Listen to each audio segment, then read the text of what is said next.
I'm Pat Rains. And I'm Brian Borngesser. And we are Gate City Brewing Company.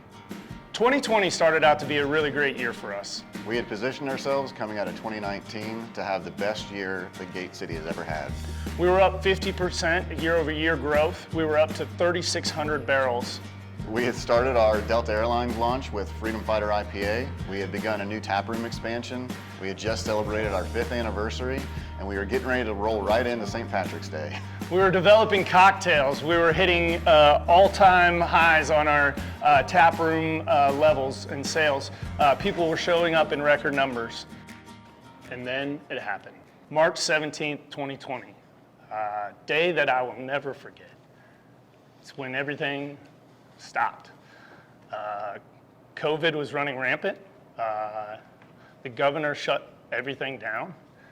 We had to take a look internally and figure out how we were going to continue to operate. Yeah, sitting down on the table and trying to figure out, of your 21 employees, how many you've got to cut so the business can stay afloat and make sure that they're going to be okay with their families is really, really hard. There was a lot of sleepless nights. There was a lot of trying to figure out what we were going to do. Our whole business was based on a social aspect, and COVID removed the social aspect from our community.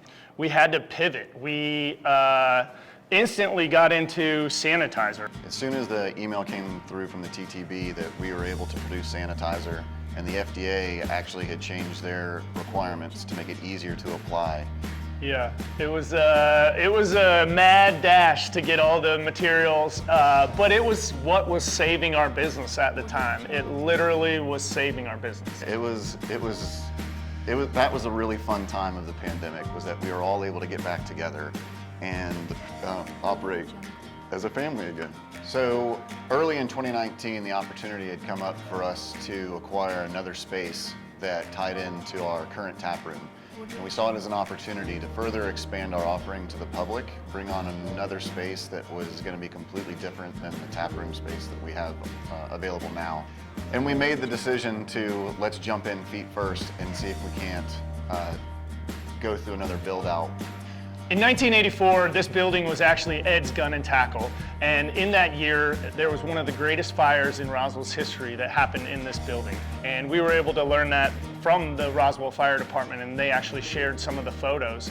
And when we saw those photos, it was amazing to see some of the work that we had already done, unbeknownst to us, matched the original building almost perfectly.